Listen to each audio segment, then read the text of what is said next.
नमस्कार दोस्तों, स्वागत है आपका आपके अपने YouTube चैनल लाइफ सक्सेस में। जैसे कि हम NCERT जनरल साइंस की क्विज सीरीज चला रहे हैं, तो इसमें उसी सीरीज को आगे बढ़ाते हुए आज हम 7th क्लास के क्वेश्चन आंसर करने जा रहे हैं, जिन्हें हम व्याख्यात्मक समझेंगे भी। और उससे हमें NCERT जिसने अगर नहीं भी पढ़ी है उसके लिए काफ़ी हेल्पफुल होगा।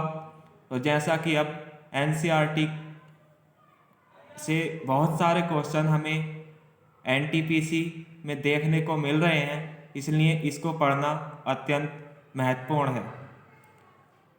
और NCERT को IAS PCS के लिए भी पढ़ना बहुत महत्वपूर्ण है।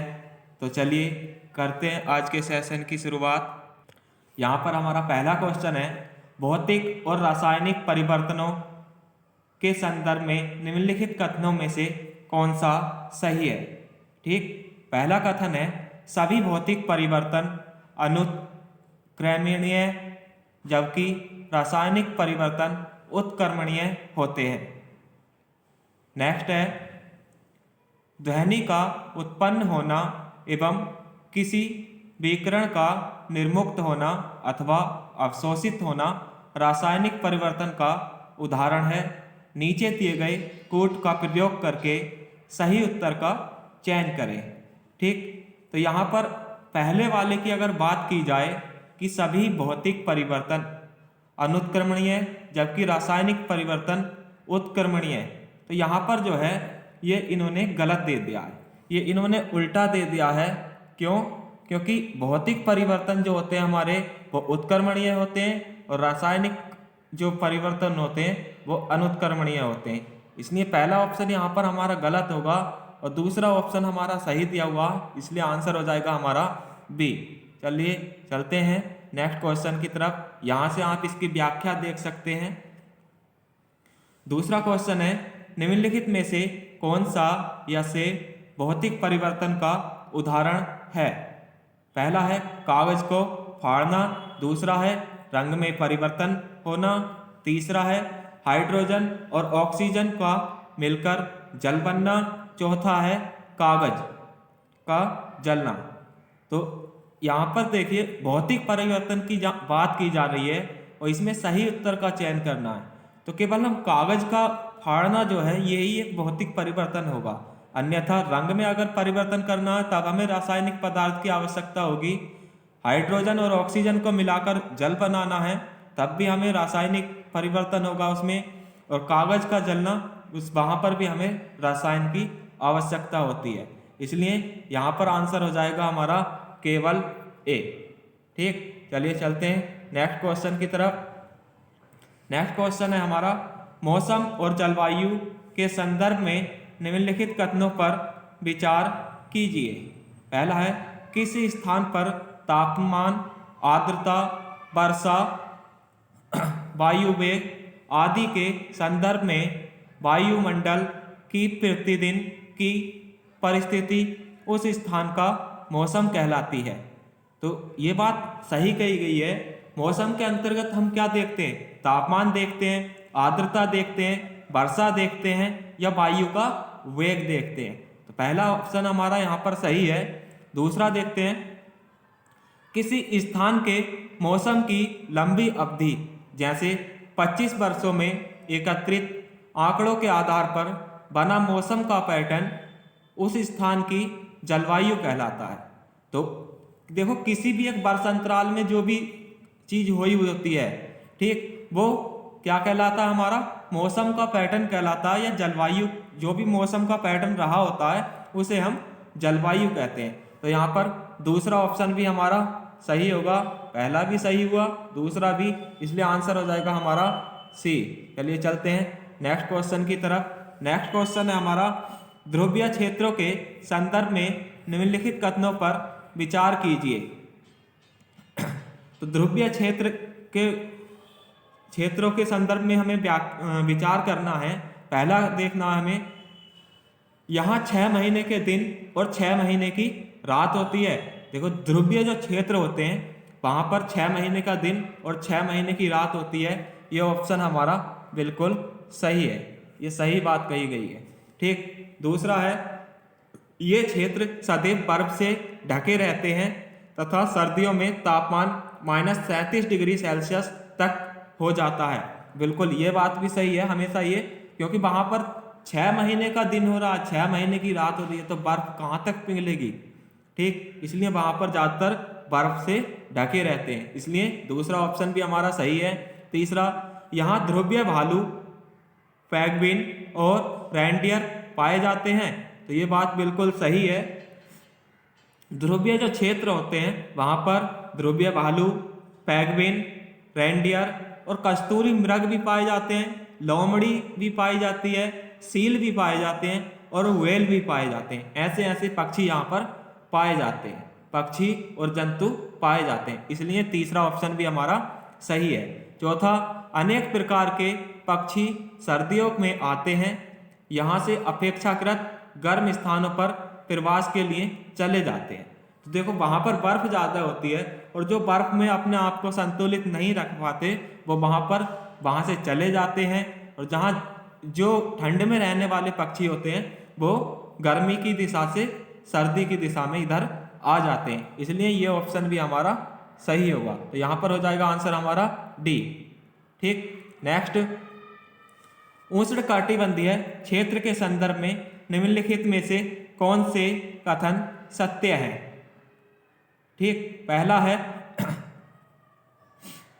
इन क्षेत्रों की जलवायु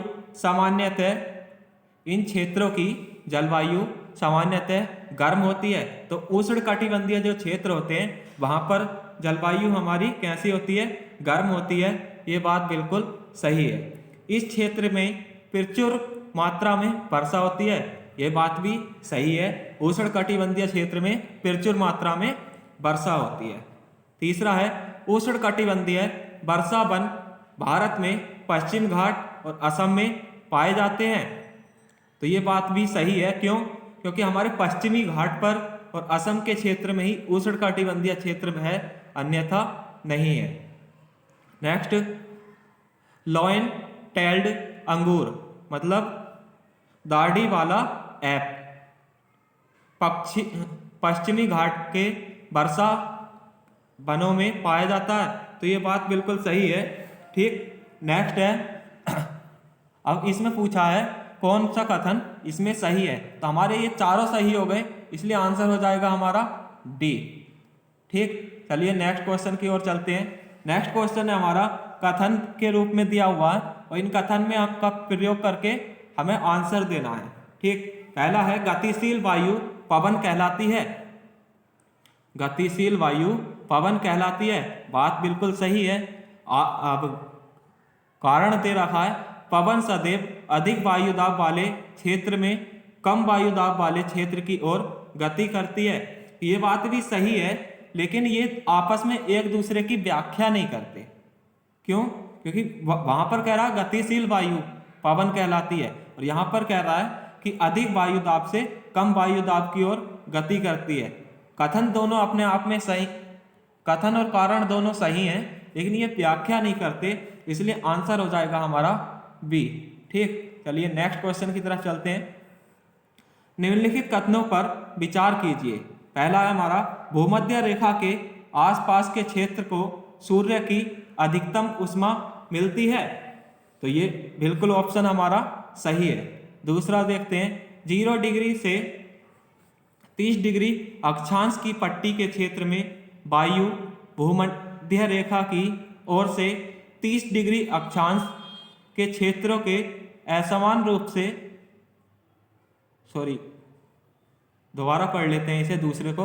0 से 30 डिग्री अक्षांश की पट्टी के क्षेत्र में वायु भूमध्य रेखा की ओर से 30 डिग्री अक्षांश की पट्टी की ओर गतिशील होती है।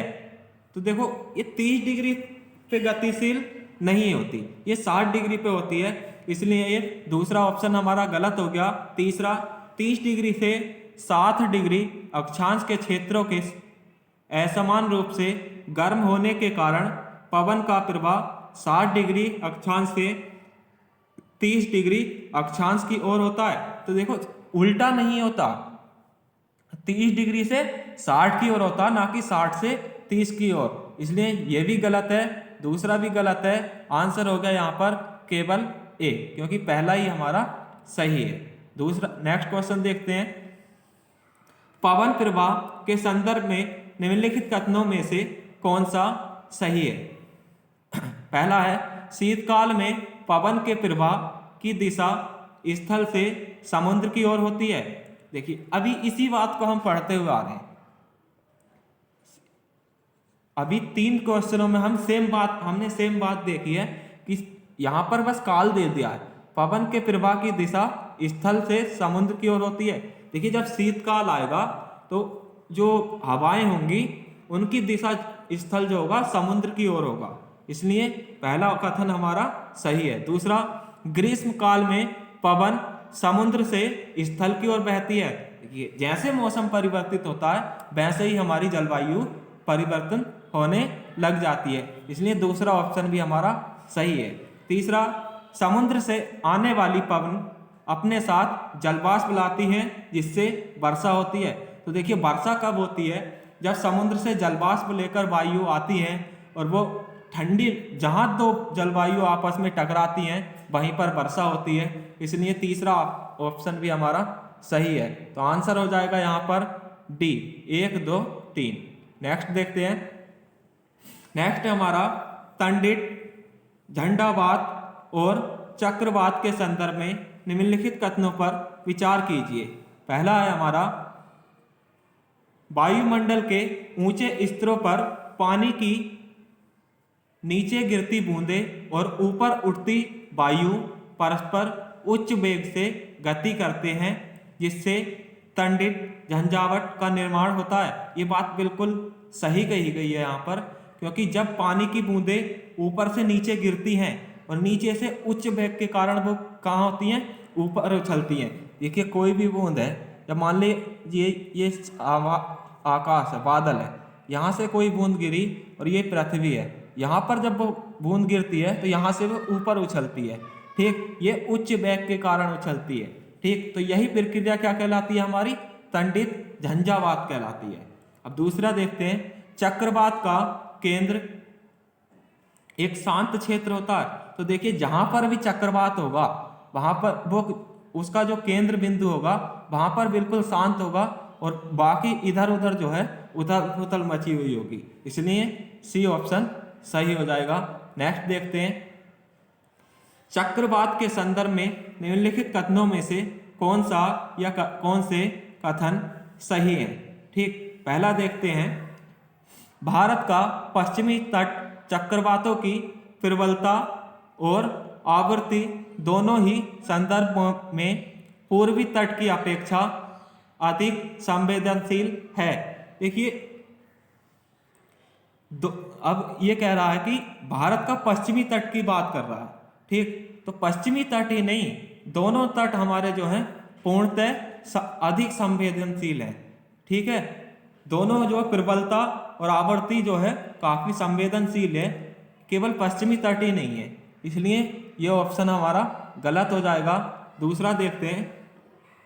अमेरिकी महाद्वीप में चक्रवात को हरिकेन और फिलीपींस तथा जापान में टाइफून कहा जाता है।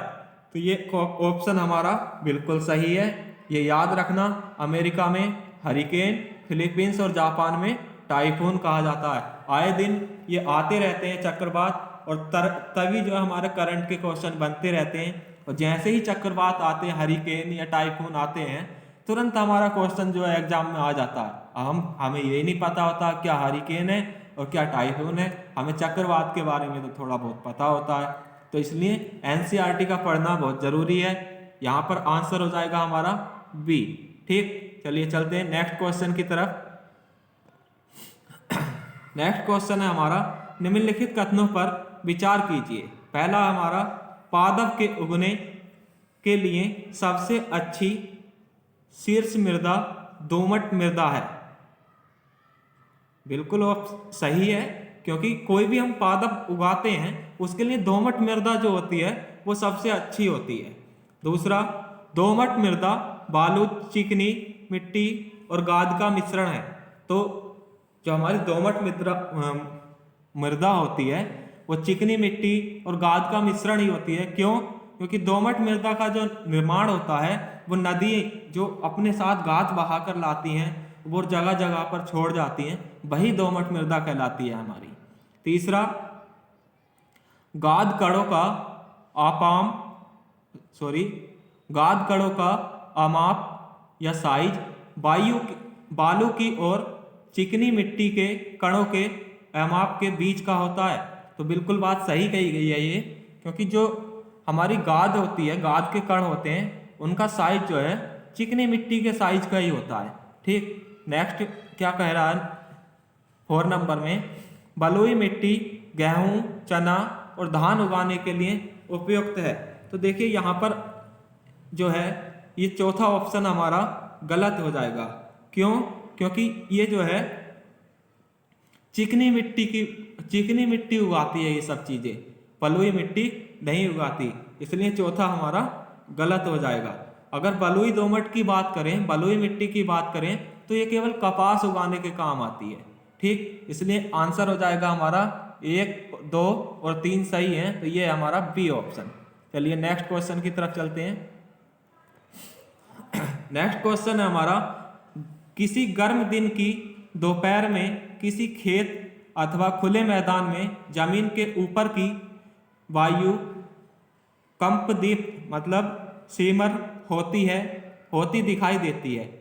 ऐसी निम्नलिखित में से किसके कारण स्थिति होती है? तो ऐसी स्थिति किसके कारण होगी? जब हम गर्मियों के दिनों में दोपहर में देखते हैं तो हमें जो नीचे से ऊपर एक आग की लपटें सी दिखाई देती है, जिसे हम कहते हैं लू।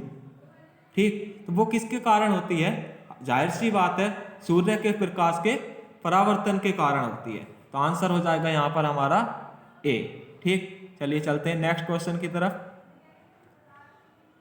नेक्स्ट क्वेश्चन है, निम्न में से कौन सा पदार्थ हमारी पेशियों में संचित होता है जिसमें ऐंठन होती है?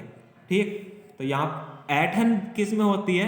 देखिए, हमारा कोई भी पदार्थ जो है जिसमें ऐंठन होगी और जो मांसपेशियों में हो, तो वहाँ वो क्या कहलाता है हमारा? वो कहलाता है हमारा लैक्टिक अम्ल, क्योंकि लैक्टिक अम्ल ही जो है हमारे शरीर में पाचन क्रिया के लिए भी सहायक होता है। चलिए चलते हैं नेक्स्ट क्वेश्चन। तो आंसर हो जाएगा यहाँ पर बी। ठीक, चलते हैं नेक्स्ट क्वेश्चन की तरफ। नेक्स्ट क्वेश्चन है, अंतःस्रावित वायु तथा अछूषित वायु में ऑक्सीजन का प्रतिशत कितना होता है? अंतःस्रावित वायु और उच्छ्वासित वायु में ऑक्सीजन का प्रतिशत कितना होता है? तो यहाँ देखिए, अंतःस्रावित वायु जो होती है उसमें हमारा ऑक्सीजन 21% होता है, और जबकि उच्छ्वासित वायु जो होती है उसमें ऑक्सीजन हमारा 16.4% होता है। अगर वहीं पर हम कार्बन डाइऑक्साइड की बात करें, ठीक, CO2 की बात करें, तो वहाँ पर अंतःस्रावित वायु में 0.04% होती है, और जबकि उत्स्रावित वायु की बात करें तो यहाँ पर हमारी कार्बन डाइऑक्साइड कितनी 4.4% होती है। चलिए चलते हैं नेक्स्ट क्वेश्चन की तरफ। नेक्स्ट क्वेश्चन है हमारा, विभिन्न जंतुओं में श्वसन के संदर्भ में निम्नलिखित कथनों पर विचार कीजिए। ठीक, तो पहला कथन है यहाँ पर हमारा, भोजन में संचित ऊर्जा श्वसन के समय निर्मुक्त होती है। दूसरा देखते हैं यहाँ पर, दूसरा है, कोशिका के अंदर ऑक्सीजन का उपयोग करके ग्लूकोज, कार्बन डाइऑक्साइड और जल में विखंडित हो जाता है। तीसरा देखते हैं, ऑक्सीजन की अनुपस्थिति में भोजन विखंडन को वायवीय श्वसन कहा जाता है। तो यहाँ पर क्या कहा है? यहाँ पर पूछ रहा है कि कौन सा ऑप्शन इसमें सही है। तो यहाँ पर जो है हमारा पहला और दूसरा ऑप्शन सही है और तीसरा ऑप्शन हमारा गलत है। तो आंसर हो जाएगा हमारा ए। आंसर हो जाएगा हमारा ए। तो नेक्स्ट क्वेश्चन है हमारा, निम्नलिखित कथनों में से कौन सा या से सही है। पहला है हमारा, कैंचुए श्वसन कार्य त्वचा से करते हैं। तो ये बात बिल्कुल सही है, कैंचुए जो होते हैं वो अपना श्वसन कार्य त्वचा के माध्यम से करते हैं। दूसरा है, मेंढक में मनुष्य की भांति फेफड़े होते हैं। मेंढक के अंदर जो है मनुष्य की तरह ही फेफड़े होते हैं, ये बात सही है। तथापि वे अपनी त्वचा से श्वसन करते हैं, ये बात भी बिल्कुल सही कही गई है यहाँ पर। तो इसलिए यहाँ पर आंसर हो जाएगा हमारा सी। 1 और 2 दोनों सही है। आपने देखा होगा जो भी MBBS या किसी भी डॉक्टर की तैयारी करते हैं तो वो व्यक्ति का ऑपरेशन करने से पहले मेंढक का ऑपरेशन करना सिखाया जाता है। वो इसीलिए सिखाया जाता है क्यों? क्योंकि ये दोनों ही सेम होते हैं, इनका सेम ही फेफड़े होते हैं। ठीक, नेक्स्ट क्वेश्चन है, नेक्स्ट क्वेश्चन, विभिन्न जंतुओं में श्वसन के संदर्भ में निम्नलिखित कथनों पर विचार कीजिए। पहला कथन है हमारा, भोजन में संचित ऊर्जा श्वसन के समय भोजन में संचित ऊर्जा श्वसन के समय निर्मुक्त होती है, ये बात सही है। दूसरा है, कोशिका के अंदर ऑक्सीजन का उपयोग करके ग्लूकोज, कार्बन डाइऑक्साइड और जल में विखंडित हो जाता है, ये भी हमारा यहाँ पर सही है। तीसरा है, ऑक्सीजन की अनुपस्थिति में भोजन विखंडन को वायवीय श्वसन एरोबिक रिप्रेजेंटेशन कहा जाता है। ठीक, तो ये तीनों ही कथन हमारे यहाँ सही है, तो आंसर हो जाएगा हमारा डी। ठीक, चलिए चलते हैं नेक्स्ट क्वेश्चन की तरफ।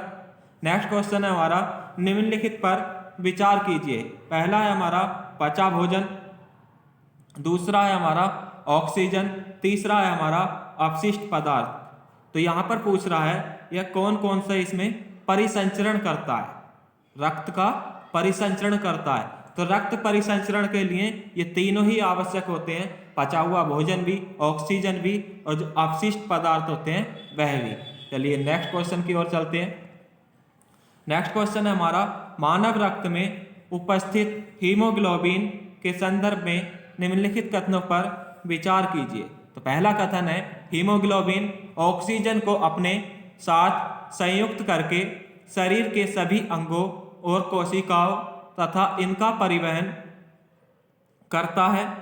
तो ये यहाँ पर ये कथन सही कहा गया है, क्योंकि हीमोग्लोबिन जो होता है ऑक्सीजन को अपने साथ संयुक्त करके मतलब जोड़कर कोशिकाओं में परिवहन करता है, ये यहाँ पर सही कहा गया है। दूसरा है, हीमोग्लोबिन एक पीले रंग का वर्णक है। हीमोग्लोबिन एक पीले रंग का वर्णक है। तो यहीं पर देखिए ये गलत हो गया, क्योंकि हीमोग्लोबिन पीले रंग का नहीं, लाल रक्त कणिकाओं में होता है और लाल रंग का होता है। लाल रक्त कणिकाओं में भी होता है और लाल ही रंग का होता है। तो यहाँ पर ये दूसरा तो सही था, आधे जो के बाद जो है पहला जो था ये गलत था, इसलिए दूसरा गलत हो जाएगा, आंसर हो जाएगा ए। चलिए चलते हैं नेक्स्ट क्वेश्चन की तरफ। श्वेत रक्त कणिकाएं अथवा कणिकाएं निम्न में से क्या कार्य करती हैं। तो देखिए, श्वेत रक्त कणिकाएं हो या कणिकाएं हो, कणिकाएं हमारी कितने प्रकार की होती हैं, पहले तो हमें ये पता होना चाहिए। कणिकाएं हमारे 2 प्रकार की होती हैं, एक लाल रक्त कणिकाएं, एक श्वेत रक्त कणिकाएं। ठीक, और तीसरा होता है हमारा पट्टी काड़ू। पट्टी काड़ू कहते हैं प्लेटलेस, जिसमें कोई प्लेट ना हो। ठीक, और रक्त के तरल भाग को हम कहते हैं प्लाज्मा। ठीक, और ये रक्त की जो कोशिकाएं जिसमें तैरती हैं ये 3 प्रकार की हैं। कौन कौन सी? लाल रक्त कणिकाएं, श्वेत रक्त कणिकाएं और पट्टी काड़ू। ठीक, तो यहाँ पर पूछ रहा है ये श्वेत रक्त कणिकाएं और कणिकाएं निम्न में से क्या कार्य करती हैं। तो देखिए दोनों ही जो है क्या कार्य करती हैं, रोगाणुओं का विनाश करती हैं। क्या करती हैं? रोगाणुओं का विनाश करती है जिनसे। ठीक, नेक्स्ट है व्याख्या। आप पढ़ सकते हैं, व्याख्या में पूरी तरह डिटेल में दिया हुआ है। अब हम ज़्यादा डिटेल में अगर व्याख्या भी आपको पढ़ के सुनाएंगे तो काफ़ी लंबी वीडियो हो जाएगी और काफ़ी बोरिंग भी होगा आपके लिए। ठीक, इसलिए आप समय समय पर इसकी व्याख्या पढ़ते रहिएगा। PDF आपको हमारे टेलीग्राम चैनल @LifeSuccess पर प्राप्त हो जाएगी। ठीक, चलते हैं नेक्स्ट क्वेश्चन की तरफ। नेक्स्ट क्वेश्चन है हमारा, निम्नलिखित पर विचार कीजिए। रक्त, रक्त वाहिकाएं, हृदय, वृक्क। उपयुक्त में से कौन सा या से मानव शरीर के परिसंचरण तंत्र का हिस्सा नहीं है? यहाँ पर देखिए, गौर दीजिएगा, यहाँ पर जो है नहीं की बात चल रही है। तो देखिए, मानव शरीर में परिसंचरण तंत्र की बात करें जहाँ पर, तो परिसंचरण तंत्र में हमारा रक्त भी होता है, रक्त वाहिकाएं भी होती हैं और हृदय भी होता है, लेकिन वृक्क नहीं होता। वृक्क मानव शरीर के उत्सर्जन तंत्र का हिस्सा है, ना कि परिसंचरण का। किस चीज का हिस्सा है वृक्क? उत्सर्जन तंत्र का।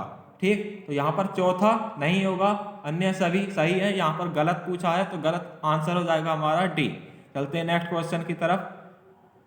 नेक्स्ट क्वेश्चन है हमारा, चिकित्सक हृदय स्पंद को मापने के लिए निम्न में से कौन सा यंत्र प्रयोग होता है? तो देखिए, चिकित्सक हृदय स्पंद को अगर मापने की बात करें तो यहाँ पर हमारा प्रयोग होता है स्टेथोस्कोप। आप अच्छी तरह जानते हैं, बहुत सारे डॉक्टर, कोई भी डॉक्टर किस चीज़ का यूज करता है? स्टेथोस्कोप का।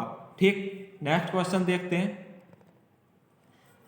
निम्नलिखित पर विचार कीजिए। मछली, हाइड्रा, स्पंज। ठीक, इन पर क्या परिसंचरण तंत्र नहीं पाया जाता? किसमें परिसंचरण तंत्र नहीं पाया जाता? ठीक, तो देखिए, मछली में परिसंचरण तंत्र पाया जाता है, जबकि हाइड्रा और स्पंज में परिसंचरण तंत्र नहीं पाया जाता, इसलिए आंसर हो जाएगा हमारा सी। ठीक, चलते हैं नेक्स्ट क्वेश्चन की तरफ। नेक्स्ट क्वेश्चन है हमारा, अपोह या फिर डायलिसिस की विधि निम्न में लिखित में से किसके अक्रिय हो जाने की स्थिति में प्रयोग में लाई जाती है? तो ये किसके अक्रिय हो जाने की स्थिति में लाई जाती है? तो ये आंसर है हमारा वृक्क। किसके? वृक्क की स्थिति में। ठीक है, नेक्स्ट है हमारा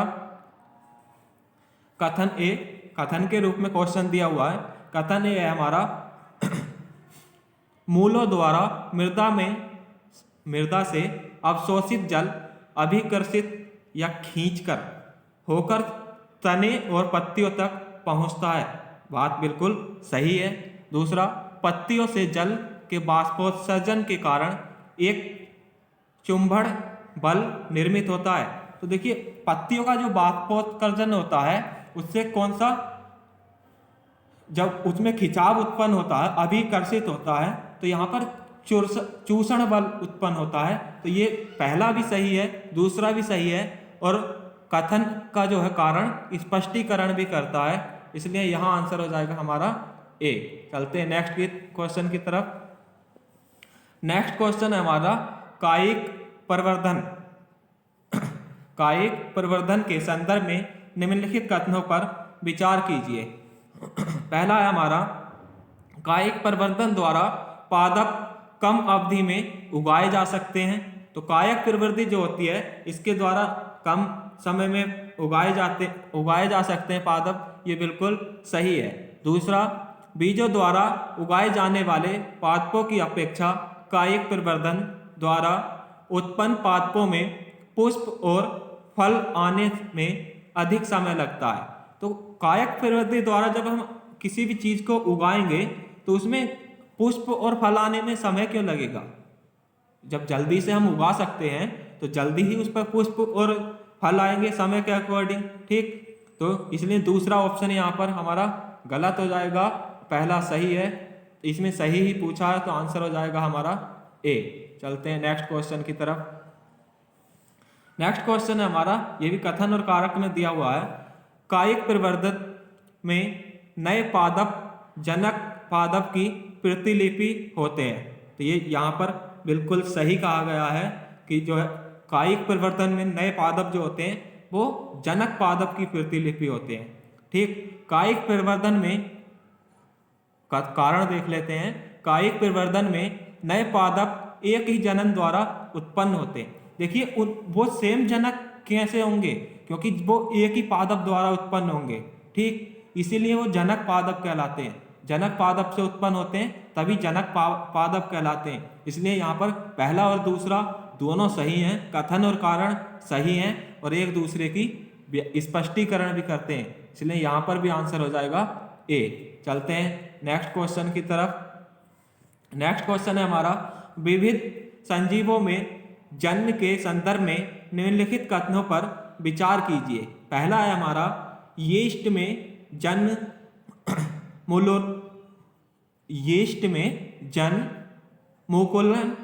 मुकुलन के माध्यम से होता है। तो यहाँ पर यह बात हमारी सही कही गई है, क्योंकि यीस्ट एक एकल कोशिका जीव होता है, ये एक जीव होता है एकल कोशिका, ठीक। और इसमें जन्म जो मुकुलन की प्रक्रिया द्वारा होता है, जनन जो होता है वो मुकुलन की प्रक्रिया द्वारा होता है, ठीक। इसलिए पहला ऑप्शन हमारा सही है। दूसरा, शैवाल में जनन प्रक्रिया खंडन के माध्यम से उत्पन्न होती है। तो जो हमारे शैवाल होते हैं वो खंडन के माध्यम से प्रक्रिया उत्पन्न करते हैं, ठीक। जैसे स्पाइरोगाइट्स जो है वो हमारा एक शैवाल होता है, वो खंडन की प्रक्रिया में अपना जनन करता है। तीसरा हमारा, मांस और फर्न में जनन जीवाणुओं द्वारा होता है। तो मांस और फर्न दोनों जो है जन बीजाणुओं द्वारा होते हैं, इसलिए आंसर हो जाएगा डी। चलते हैं नेक्स्ट क्वेश्चन की तरफ।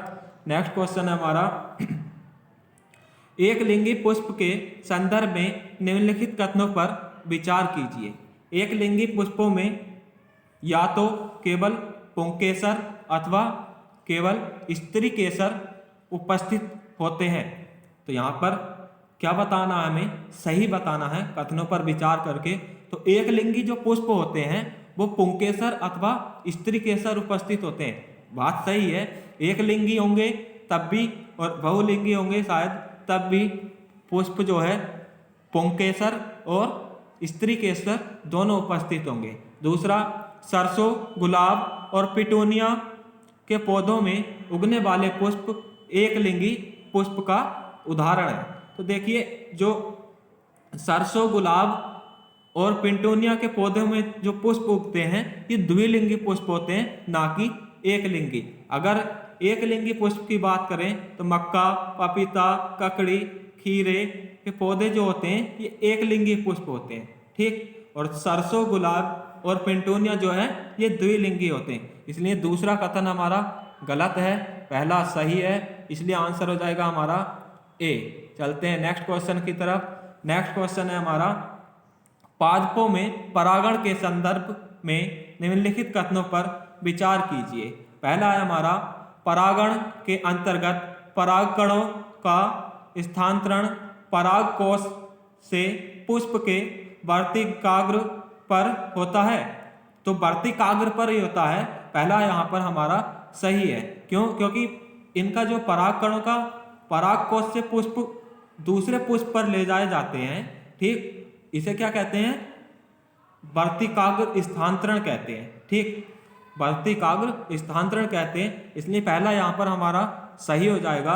और दूसरे की बात करें, दूसरा, जहाँ स्वपरागण के अंतर्गत परागकणों का स्थानांतरण परागकोश से उसी पादप के किसी अन्य पुष्प के वर्तिकाग्र पर होता है, वहीं पर परागकण में परागकणों का स्थानांतरण उसी प्रकार से किसी अन्य पादप पुष्प के वर्तिकाग्र पर होता है। तो यहाँ पर देखिए ये गलत दे दिया है मैंने, क्यों?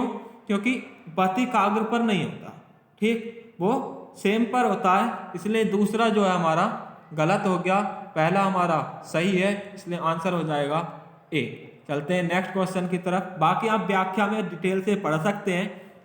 इसकी PDF प्राप्त करने के लिए आप हमारे टेलीग्राम चैनल पर सर्च कीजिए @LifeSuccess और वहाँ पर आप ज्वाइन कर सकते हैं। अन्यथा लिंक आपको वीडियो के डिस्क्रिप्शन में मिल जाएगी, वहाँ से आप हमारे टेलीग्राम चैनल, इंस्टाग्राम चैनल पर जुड़ सकते हैं, ठीक। देखते हैं नेक्स्ट क्वेश्चन।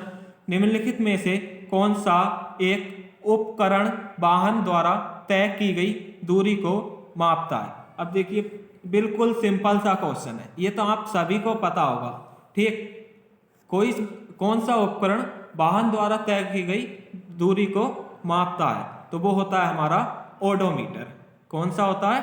ओडोमीटर, जिसे हम पथमापी कहते हैं। ठीक, इसलिए आंसर हो जाएगा हमारा पहला ए। अगर स्पीडोमीटर की बात करें तो स्पीडोमीटर हमारा वाहन की चाल को मापता है। ठीक, वहीं पर अगर हम तीसरे ऑप्शन एल्सीडोमीटर की बात करें तो ये वाहन द्वारा चाल की वृद्धि को मापने का यंत्र है। ठीक, और अल्टीमीटर की बात करें तो ये विमानों की ऊंचाई मापता है। ये विमानों की ऊंचाई, ठीक, और ये वृद्धि, और स्पीडोमीटर चाल। ठीक, और ये आपका उपकरण वाहन द्वारा तय की गई दूरी को मापने के लिए यूज होता है। कौन सा? ओडोमीटर। ठीक, देख आप इसकी व्याख्या में पूरा देख सकते हैं, चाहे तो आप स्क्रीनशॉट भी ले सकते हैं। ठीक, चलते हैं नेक्स्ट क्वेश्चन की तरफ। नेक्स्ट क्वेश्चन है हमारा किसी तार में विद्युत धारा प्रवाहित करने पर विभिन्न प्रभाव होते हैं। इन प्रभावों के संदर्भ में निम्नलिखित कथनों पर विचार कीजिए। पहला कथन है हमारा किसी तार में विद्युत धारा प्रवाहित करने पर वह तार तप्त हो जाता है। तो देखिए कोई भी तार है, ठीक, उसमें अगर विद्युत धारा जब प्रवाहित होगी तो उसमें तापमान की वृद्धि होगी, इसलिए वो तप्त हो जाता है। तप्त कहते हैं गर्मी का कारण हो जाना। ठीक, दूसरा, किसी तार में विद्युत धारा प्रवाहित करने पर वह तार चुंबक की भांति व्यवहार करता है। तो ये बात भी यहाँ पर सही कही गई है। अगर विद्युत धारा जब उत्पन्न हो जाती है, दो तारों को आप थोड़ी सी दूर भी रखोगे वो एक दूसरे की ओर आकर्षित होते हैं और फिर एक दूसरे से चुंबक की तरह चिपकने का व्यवहार करते हैं। ठीक, इसलिए यहाँ पर आंसर हो जाएगा हमारा पहला भी सही है, दूसरा भी सही है, आंसर हो जाएगा सी। चलते हैं नेक्स्ट क्वेश्चन की तरफ। नेक्स्ट क्वेश्चन है हमारा समतल दर्पण के संदर्भ में निम्नलिखित कथनों पर विचार कीजिए। पहला है हमारा समतल दर्पण द्वारा बना प्रतिबिंब सीधा, आभासी तथा बिंब के समान आकार का होता है। तो ये बिल्कुल बात सही है। समतल दर्पण का जो प्रतिबिंब बनता है वो सीधा बनता है, आभासी बनता है और बिंब के समान आकार का होता है। दूसरा देखते हैं, समतल दर्पण द्वारा बने प्रतिबिंब में बिंब का वाम भाग ठीक प्रतिबिंब के दक्षिण भाग की भांति दिखाई देता है। बिंब का दक्षिणी भाग प्रतिबिंब के वाम की भांति दिखाई देता। देखिए अभी सेम ऊपर हम पढ़ते हुए आ रहे हैं। समतल दर्पण का जो बिंब होता है वो आभासी और सीधा, आभासी मतलब होता समान, ठीक, और सेम दिखाई देगा। उसे आप दक्षिण की साइड से देखें या सीधे देखें, वो हमेशा सेम दिखाई देगा, एक दूसरे के विपरीत दिखाई देंगे। इसलिए यहाँ पर आंसर हो जाएगा हमारा सी। चलते हैं नेक्स्ट क्वेश्चन की तरफ। नेक्स्ट क्वेश्चन है हमारा अवतल दर्पण के संदर्भ में उपयोगों के संदर्भ में निम्नलिखित कथनों पर विचार कीजिए। पहला हमारा चिकित्सकों द्वारा आंख, नाक, कान तथा गले का निरीक्षण करने के लिए इनका उपयोग किया जाता है। तो ये बात सही है। हमारे दर्पण का प्रयोग किसने होता है? चिकित्सक के द्वारा आंख को, कान को, नाक को तथा गले को चेक करने के लिए किया जाता है। नेक्स्ट है वाहन चालकों के पीछे देखने के लिए वाहनों के पार्श्व दर्पणों मतलब साइड मिरर जिसे बोलते हैं में इसका प्रयोग किया जाता है। तो देखिए साइड दर्पण जो होता है या पीछे देखने के लिए जो दर्पण होता है वहाँ पर हम किसका अवतल दर्पण का प्रयोग नहीं करते, बल्कि वहाँ पर उत्तल दर्पण का प्रयोग करते हैं। ठीक, इसलिए यहाँ पर आंसर हो जाएगा हमारा केवल ए। ठीक, क्योंकि दूसरा हमारा गलत है, यहाँ पर अवतल या उत्तल करते हैं। ठीक, नेक्स्ट हमारा लेंसों के संदर्भ में निम्नलिखित कथनों पर विचार कीजिए। पहला हमारा उत्तल लेंस सदैव वास्तविक, उल्टा तथा आकार में बिंब से बड़े प्रतिबिंब बनाता है। तो ये ऑप्शन हमारा उत्तल लेंस की बात चल रही है। तो उत्तल लेंस जो है वास्तविक, उल्टा तथा आकार में बिंब से बड़े प्रतिबिंब बनाता है। बड़े नहीं बनाता क्योंकि ये एक वास्तविक बनाता, अत्यंत निकट बनाता है, इसलिए पहला ऑप्शन हमारा पर गलत हो जाएगा। दूसरा देखते हैं अवतल लेंस सदैव आभासी, सीधा तथा आकार में बिंब से छोटा प्रतिबिंब बनाता है, ये यहाँ पर सही कहा गया है, इसलिए आंसर हो जाएगा हमारा बी। ठीक, दूसरा सही है, पहला गलत है। चलते हैं नेक्स्ट क्वेश्चन की तरफ। नेक्स्ट क्वेश्चन है हमारा, विश्व जल दिवस निम्नलिखित में से कब मनाया जाता है? तो देखिए, विश्व जल दिवस जो मनाया जाता है हमारा, कब मनाया जाता है? 22 मार्च को। ठीक, 22 मार्च को विश्व जल दिवस कब से शुरू किया गया? 22 मार्च 2005 से। ठीक, क्यों? क्योंकि संयुक्त राष्ट्र के द्वारा जो है जनरल असेंबली ने 2005 से और 2015 तक जीवन के लिए जल जैसा कार्य एक शुरू किया था, उसी के द्वारा हमारा विश्व जल दिवस मनाने की घोषणा की गई थी 22 मार्च को। ठीक, चलते हैं नेक्स्ट क्वेश्चन की तरफ। नेक्स्ट क्वेश्चन है हमारा, निम्नलिखित में से कौन सा खाद्य श्रृंखला का सही क्रम है? ठीक, यहाँ पर अगर हम खाद्य श्रृंखला की बात करें तो खाद्य श्रृंखला हमारा होता है ये एक जाल। ठीक, अब देखिए, घास को कीड़ा खाता है, कीड़े को मेंढक खाएगा, मेंढक को सांप खाएगा और सांप को गरुड़ खाएगा, इसलिए यहाँ पर हमारा पहला ही श्रृंखला हमारी सही है, क्योंकि दूसरी ये उल्टी हो जाएगी, ये भी गलत है, ये भी गलत है, इसलिए पहला ऑप्शन हमारा सही है। चलते हैं नेक्स्ट क्वेश्चन की तरफ। नेक्स्ट क्वेश्चन है हमारा, अपघटकों के संदर्भ में निम्नलिखित कथनों में से कौन सा या से कथन सही है? पहला है हमारा, ये मृत पादपों और जंतु उत्तकों को ह्यूमस के परिवर्तन कर देते हैं, ह्यूमस में परिवर्तन कर देते हैं। तो ये किस चीज की बात कर रही है, चल रही है यहाँ पर? अपघटक की। अपघटक कोई भी होते हैं, वो मृत पादप हो या जंतु हो, ठीक, या फिर उत्तक हो, उन्हें ह्यूमस में कन्वर्ट कर देते हैं। ये बात बिल्कुल सही है। ठीक, अब ह्यूमस क्या होते हैं? ये एक गहरे रंग के जो है उत्तक और जंतु के खाने योग्य पदार्थ होते हैं। ठीक, उत्तक और पादपों के द्वारा खाए गए पदार्थ जो एक गहरे रंग में किसी एक रंग में परिवर्तन कर देते हैं, जिसे कि हम क्या कहते हैं? ह्यूमस। ठीक, जो कि मिट्टी के अंदर होते हैं। दूसरा देखते हैं, ये वन में उगने वाले पादपों के लिए पोषक तत्वों की आपूर्ति को बनाए रखने में सहायक होते हैं। तो ये देखिए, अपघटक जो हैं वो वन में उगने वाले जितने भी पादप होते हैं या पोषक तत्व होते हैं, उनकी आपूर्ति के लिए सहायक होते हैं। ये भी हमारा सही है, इसलिए आंसर हो जाएगा हमारा यहाँ पर सी।